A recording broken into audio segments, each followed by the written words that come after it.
হাসন বিধানসভা কেন্দ্রে তৃণমূলের প্রতিপক্ষ বলতে কেউ নেই। কংগ্রেস সিপিএমকে ভোট দেওয়া মানে বিজেপি হাতকে শক্তিশালী করা। সেদিনকে মঞ্চে কি হয়েছিল? কোর কমিটি মিটিং ডাকা ওনার কাজ, না চরম ঢাক না গুড় বাতাসা। মমতা বন্দ্যোপাধ্যায় উন্নয়নই আমাদের একমাত্র হাতিয়ার। 2024 নির্বাচন ছিল না, বিরোধী রেজাল্ট হয়নি। একবার মনে হয় না কাজলদা যে একবার গিয়ে যদি অনুব্রতদার সাথে একবার জড়িয়ে ধরি? সাপ ব্যাঙের সঙ্গে বসবাস করেছি, সেই কাজল শেখ। দিনের শেষে তো সর্বরকম খেলা খেলতে অভ্যস্ত আছি। একটি হাই ভোল্টেজ জেলা বীরভূম, আর সেই বীরভূমে আমি এখন রয়েছি হাসনে। হাসনের প্রার্থী, তৃণমূল প্রার্থী এই বিধানসভা নির্বাচনে ফয়েজুল হক, তাই তো বললাম? ঠিক বললাম তো? এই নামটা কিন্তু অনেকের কাছে অপরিচিত। হ্যাঁ, এমনকি আমার দিদির কাছেও অপরিচিত। হ্যাঁ, তিনি আমাকে কাজল শেখ নামে জানেন। আমার মা আমাকে কাজল শেখ নামে আদর করে ডাকতেন। তখন থেকেই ফাইজুল হক, যদিও আমার পেপারস, স্কুল সার্টিফিকেট, বাকি যেসব পেপারস আছে অরিজিনাল সব ফাইজুল হকই আছে। কিন্তু যেহেতু আমার মা, গর্ভধারী মা আমার কাজল শেখ বলে ডাকতো, তাই বর্তমানে কাজল শেখ নামে আমি পড়েছি। দেখতে ভালো লাগছে, পোস্টারগুলোতে দেখলাম ফয়েজুল হক ব্র্যাকেটে আবার কাজল শেখ লেখা। অবশ্যই কাজল শেখ নামটা না যদি পাশে লেখা হয় তাহলে মানুষ বুঝতে পারবে না কে এই ফাইজুল হক। ঠিক। আচ্ছা, ভোটের উত্তাপ তো গোটা রাজ্যে চলছেই। এই বীরভূম এবং হাসন, এখানে কি উত্তাপটা একটু বেশি মনে হচ্ছে?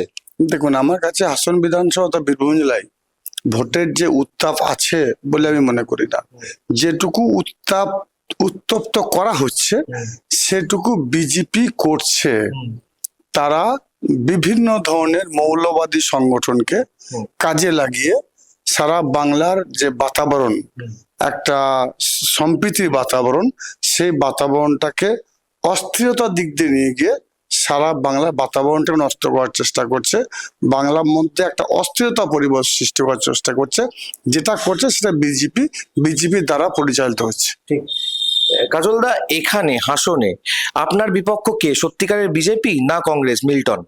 দেখুন, এখনো পর্যন্ত মানে আপনার পোস্টারের পাশেই দেখছি আমি কোনো বিজেপির প্রার্থীর কিন্তু দেখতে পাচ্ছি না পোস্টার, তার পাশেই রয়েছে মিল্টনের পোস্টার। যতগুলো পোস্টার আমি দেখলাম এখনো পর্যন্ত যে কয়েকটা দিন মাঠে ময়দানে ঘুরিয়েছি আমি, দ্বিতীয় রাউন্ড হয়ে গেল, পায়ে হেঁটে হাসন বিধানসভার 15টা গ্রাম পঞ্চায়েত আমি ঘুরেছি। এখনো পর্যন্ত মাঠে ময়দানে আমি কাউকে দেখতে পাইনি। অবশ্যই 2-4টে দেওয়ালে পোস্টার আছে, ও পোস্টারই আছে, কাজের বল কিছু নেই। কোনো এক জায়গায় সভা সমিতি করা, মানুষের আলাপ-আলোচনা করা, জনসংযোগ করা, আমি কাউকে দেখতে পাচ্ছি। স্বভাবতই হাসন বিধানসভা কেন্দ্রে তৃণমূলের প্রতিপক্ষ বলতে কেউ নেই। ঠিক। আর একটা কথা, তৃণমূল এবং অভ্যন্তরীণ তৃণমূল বিশ্বাস করে যেটা হচ্ছে যে অনুব্রত মণ্ডল না থাকায় আরো সংগঠন মজবুত করেছেন কাজল শেখ এই গোটা বীরভূম জেলায়। এবং এটাও মনে করেন এই মজবুত করার পেছনে যেটা আপনি খেটেছেন, সেই খাটার প্রাপ্তি হচ্ছে এই বছরের বিধানসভার টিকিট। আপনি কি মনে করেন? না, এটা আমি মনে করি না। একেবারে আমার কাছে এটা গ্রহণযোগ্য নয়। তার কারণ তৃণমূল কংগ্রেসকে শক্তিশালী করেছেন স্বয়ং মমতা বন্দ্যোপাধ্যায়। তিনি যে জনমুখী প্রকল্পগুলো বাস্তবায়িত করেছেন তার ফলেই, তার নিরিখেই তৃণমূল কংগ্রেস দলটা শক্তিশালী হয়েছে। এই টিকিটটা আপনার প্রাইজ নয়, এই যে এতগুলো। আর একটা দিক, সেটা হচ্ছে আমাদের দলের সাধারণ সম্পাদক যুবরাজ অভিষেক বন্দ্যোপাধ্যায়, যিনি সারা বাংলার প্রবীণ নবীনকে এক ছাতার তলায় নিয়ে এসেছেন। স্বভাবতই নবীন প্রবীণের এই যে সংমিশ্রণ, এটার জন্যই হয়তো আমি টিকিট পেয়েছি। এটার জন্যই হয়তো আগামী প্রজন্মকে আগিয়ে দেওয়ার একটা প্রয়াস বলতে পারেন, সেটার জন্য হয়তো আমাকে নমিনেশন দেওয়া হয়েছে বলে আমি মনে করি। কিন্তু একটা বাঁকা চোখা আছে কাজল বাবু, সেটা হচ্ছে এটা যে অনেকে বলছেন দলের মধ্যে অভ্যন্তরীণ কোন্দল রয়েছে তৃণমূলের বীরভূমে।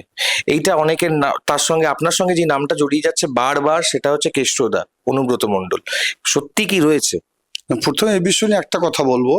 সারা বাংলার যতগুলো সংবাদ মাধ্যম আছে, প্রত্যেককে আমি বলবো, কোনো একজন সংবাদ মাধ্যম আমার সঙ্গে কেষ্টমণ্ডলে বাক বিতণ্ডা হয়েছে, তুতু মেমা হয়েছে, কোনো একটা সংবাদ মাধ্যম দেখাতে পারবে না। 1, 2 হচ্ছে তৃণমূল কংগ্রেস পরিবার একটা বড় পরিবার। এই পরিবারে বাবার সঙ্গে ছেলের দ্বন্দ্ব, ভাইয়ের সঙ্গে ভাইয়ের দ্বন্দ্ব, মায়ের সঙ্গে ছেলের দ্বন্দ্ব হয়েই থাকে। আপনার সঙ্গে অনুব্রত মণ্ডলের দ্বন্দ্ব?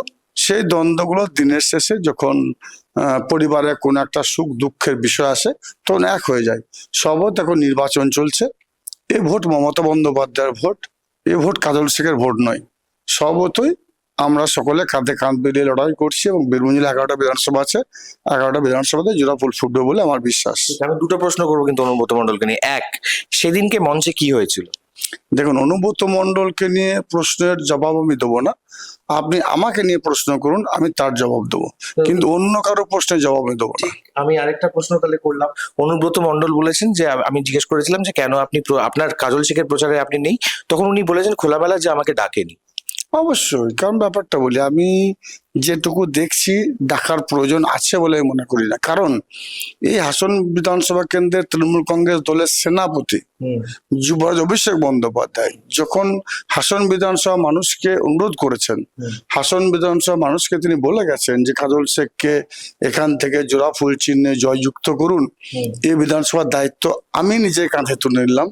তারপর সে বিধানসভার দায়িত্ব আর কারো কাঁধে দেওয়া, কনভেনারের দায়িত্ব থাকবে না? আর কারো কাঁধে দেওয়ার আছে বলে কনভেনারটা কিসের? কনভেনার হচ্ছে কোর কমিটির, কোর কমিটি কনভেনার, আপনি দলের কনভেনার নন। কোর কমিটি, বীরভূম জেলার যে কোর কমিটি, সে কোর কমিটিকে মিটিং ডাকা, এটাই কনভেনারের কাজ। তো আপনার তো মানে আপনার দুজনেই তো কোর কমিটিতে রয়েছে। কোর কমিটি আরো অনেক আছে, কোর কমিটি এমপির আছে, আর অনেক এমএলএ আছে, চন্দুদা আছে, বিকাশ দা আছে, সুইপ্ত ঘোষ আছে, আমার রবি মুর্মু আছে, আমাদের শতাব্দী রয় আছে, অসিত মাল আছে, আশিস ব্যানার্জি আছে, রানা সিনহা আছে, কত সবাই আছে। অনুব্রত মণ্ডলও আছে।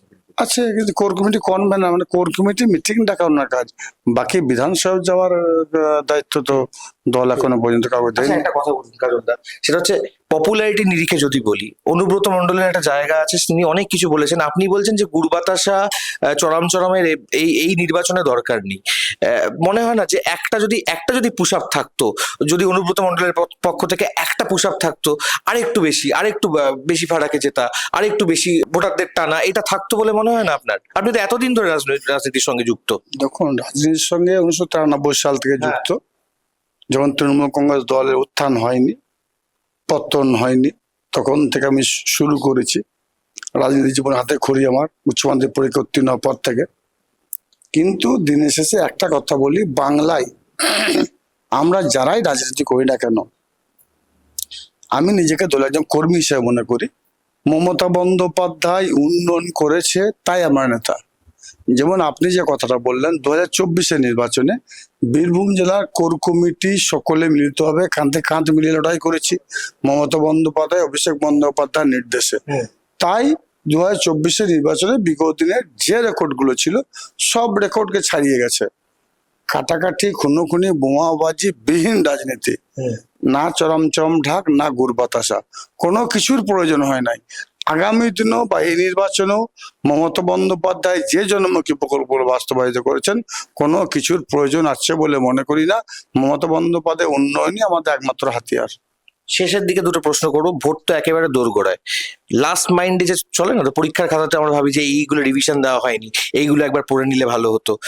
এই 23 তারিখ আর হাতে মাত্র কয়েকটা দিন, কাজল শেখের মাথায় কি চলছে, কি মনে হচ্ছে লাস্ট টাইমের কি রিভিশন দেওয়া বাকি এখন? দেখুন, আমার কাছে কোনো রিভিশন নেই। আমার কাছে রিভিশন একটা, যতটা সময় পাবো ততটাই মানুষকে গিয়ে বলবো যে মমতা বন্দ্যোপাধ্যায় কি করেছেন, ততটাই মানুষের কাছে গিয়ে বলবো যে সিপিআইএম 34 বছর বাম শাসনে কি করেছে, ততটাই মানুষের কাছে বলবো।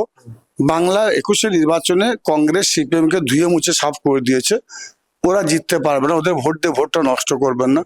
মানুষকে গিয়ে বলবো, কংগ্রেস সিপিএম কে ভোট দেওয়া মানে বিজেপি হাতকে শক্তিশালী করা। তার কারণ বিজেপির দালালি করছে, বিজেপি কাছ থেকে টাকা নিচ্ছে। মানুষকে গিয়ে এটা বলবো, বাংলা যে এগিয়ে যাচ্ছে, সেই বাংলাকে পিছিয়ে দেওয়ার যে বারবার চক্রান্ত করেছে বিজেপি, তার বিরুদ্ধে আপনারা লড়াই করুন, তার বিরুদ্ধে আমরা সংঘবদ্ধ হন, তার বিরুদ্ধে প্রতিবাদ করুন। কিন্তু এই প্রতিবাদের ভাষাটা কোনো সময়ের জন্য লাঠি, টাঙ্গি, বোম, বারুদ হতে পারে না। আপনাদের কাছে যে হাতিয়ার আছে, গণতান্ত্রিক হাতিয়ার, ভোটাধিকার প্রয়োগের হাতিয়ার, সেই হাতিয়ার প্রয়োগ করে যোগ্য জবাব দিন। 74বার জন্য বাংলা মসনদে মমতা বন্দ্যোপাধ্যায় অধিষ্ঠিত করুন। যতটা সময় পাবো আমি এটাই বলবো। ঠিক। একদম শেষ প্রশ্ন করছি। মুখ্যমন্ত্রী বারবার সম্প্রীতির কথা বলেন, মুখ্যমন্ত্রী বারবার বলেছেন যে এই দ্বন্দ্ব, কোন দল, কিচ্ছু চলবে না, সবকিছু ঠিক করতে হবে, দলের হয়ে কাজ করতে হবে। বারবার অনেক মিটিং এও তাকে বলতে শোনা গেছে। একবার মনে হয় না কাজলদা যে একবার গিয়ে যদি অনুব্রতদার সাথে একবার জড়িয়ে ধরি, যদি বলেন চলুন না আমার প্রচারে, আমার প্রচারে আসুন, সবার প্রচারে যাচ্ছেন, আমার প্রচারে যাচ্ছেন না কেন, এরকম বলতে ইচ্ছা করে না? সব তো মিটিয়ে নিয়ে একটা জড়িয়ে ধরলেই তো সবকিছু ঠিক হয়ে যায় শুনেছি। এই ধরনের কোনো প্রশ্নর উত্তর আমি দিতে বাধ্য নই বা দেবো না, কারণ যেখানে প্রয়োজন নেই সেখানে কেন, না, আমি ভালোবাসার কথা দিয়ে শেষ করতে চাই, মানে এইটা মনে হয় যেখানে প্রয়োজন নেই, যেখানে আমি নিজেও আমার এরিয়া প্রচার থাকছি না, ঠিক। আমিও তো জেলার বিভিন্ন প্রান্তে প্রচারে যাচ্ছি, তো যে জায়গায় প্রয়োজন নেই সেই জায়গায় কেন তাকে টানছেন বারবার? বীরভূমের আরো অনেক প্রান্ত আছে, আরো অনেক ক্যান্ডিডেট আছে, সেসব এরিয়াগুলোকে প্রচার করুক না, কে মানা করছে? ঠিক। বীরভূম জেলা হাসন বিধানসভা কেন্দ্রে প্রচারে আসতে হবে, নানুরেই প্রচারে যেতে হবে। এগুলো তৃণমূলের শক্তিশালী সংগঠন। এখানে আপনার নলহাটি, আপনার মোরারয়, এসব বিধানসভা গুলো তো তৃণমূলের গড়। তা গড়ে না গিয়ে যেখানে পাঙ্গা নেওয়া দরকার, যেখানে লড়াই করার দরকার, যেখানে সংগ্রাম করা দরকার, সে জায়গায় পাঠান না, সে জায়গায় যাক। সেই জায়গাগুলো এড়িয়ে না গিয়ে অন্য জেলায়, অন্য রাজ্যে যাওয়ার কোনো, মানে আপনি একাধারে স্বীকার করছেন উনি সংগ্রামী এবং লড়াকু, এই জায়গায় দরকার নেই কিন্তু। সময়ের জন্য বলিনি সংগ্রামী। আমরা মমতা বন্দ্যোপাধ্যায়ের সৈনিক, ঠিক। আমরা অভিষেক বন্দ্যোপাধ্যায়ের সৈনিক, ঠিক। আমরা সবাই সৈনিক, আমরা সবাই লড়াই করি। আমাদের কারো কোনো অস্তিত্ব নেই যদি মমতা বন্দ্যোপাধ্যায় হাতটা মাথায় না থাকে, ঠিক। বাকি সব জিরো। ঠিক। 2024 নির্বাচন ছিল না, বীরভূম জেলার রেজাল্ট হয়নি, মমতা বন্দ্যোপাধ্যায় জিতেনি, দুটো সাংসদ জিতেনি, তাহলে কেন বলছেন? ঠিক। Mamata Bandyopadhyay last minute suggestion কি দিল কাজল শেখকে? দেখুন, এগুলো দলের আভ্যন্তরীণ বিষয়, এসব বিষয় নিয়ে আলোচনা করব না। দিদি আমাকে যে নির্দেশ দিয়েছেন, অভিষেক বন্দ্যোপাধ্যায় যে নির্দেশ দিচ্ছেন, উনি আমার দলের সেনাপতি, উনি আমার দলের সর্বোচ্চ নেত্রী, তাদের যে নির্দেশ সেগুলোকে অক্ষরে অক্ষরে পালন করা হচ্ছে। কাজল শেখের কাজ, আমি ডিউটি, সেটা আমি করে যাচ্ছি। মাথা ঠান্ডা থাকছে প্রচারে? এই যে বললেন গরম লাগছে, সত্যি এতক্ষণ ধরে হেঁটে আসা, মাথা ঠান্ডা রাখছেন কি করে? সবকিছু নিয়ে কুল থাকছেন কি করে? শেষ প্রশ্ন। দেখুন, ব্যাপারটা হচ্ছে আমি একটা কৃষক পরিবারের সন্তান, স্বভাবতই ধান কাটতেও জানি, ধান রোপণ করতেও জানি। ছোটবেলা থেকে গুলি ডান্ডা খেলে মানুষ হয়েছি, হাডুডুও খেলেছি, ক্রিকেটও খেলেছি, ফুটবলও খেলেছি, অনেক মাঠে খেলেছি, অনেক ময়দানে খেলেছি। তো স্বভাবতই একটা মাঠ থেকে আরেকটা মাঠ, কিন্তু খেলা তো সেই খেলাই দিনের শেষে। তো সব রকম খেলা খেলতে অভ্যস্ত আছি। তো স্বভাবতই এই যে গরম, বাম জামা নাই, আমাকে পুলিশ মাঠে নামিয়ে রাখতো বেশিরভাগ সময়। সাপ ব্যাঙের সঙ্গে বসবাস করেছি, সেই কাজল শেখ যে 65টা মিথ্যা মামলা গলায় পড়ে ওয়ান্টেড, 10,000 টাকা ইনাম ঘোষণা, সেই জায়গা থেকে পেরিয়ে আজকে এই জায়গায় এসেছি। আমার চোখের সামনে আমার দাদাকে খুন করা হয়েছিল, আমার দাঁড় করিয়ে রেখে, সেই কাজল শেখ যে তার 2 দাদাকে হারিয়েছে, বাবাকে হারিয়েছে, তার কাছে এই রৌদের দাবদাহটা এমন কিছু ম্যাটার নয়। এর থেকে আরো ভয়ঙ্কর জায়গা থেকে আমি উঠে এসেছি।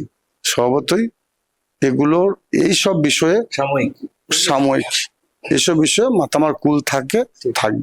থ্যাংক ইউ কাজল দা, কথা Thank বলার you, জন্য thank you. অনেক শুভেচ্ছা থাকলো। খুব ভালো ভোট, খুব ভালো এই Thank you. ভোট উৎসব যেন খুব ভালো সবাই সেলিব্রেট করতে পারে, ডেমোক্রেসি যেন একদম পূর্ণ উৎসব হয়। Thank you. এরকম অনেক আড্ডা আলোচনা দেখার জন্য দ্য ওয়ার্ল্ড স্পেশাল 26 দেখুন। আমরা এতক্ষণ কথা বললাম কাজল শেখ হাসনের তৃণমূল প্রার্থীর সঙ্গে। এরকম অনেক প্রার্থীর কাছে চলে যাবো, আমরা কথা বলবো, জানবো তার প্রচারে কিরকম ভাবে তিনি কাজ করছেন, কিরকম জনসংযোগ হচ্ছেন। আর আমার সঙ্গে ক্যামেরায় শক্তিক আর আমি শুভঙ্কর, দ্য ওয়াল, কারণ খবর এখন এখানেই।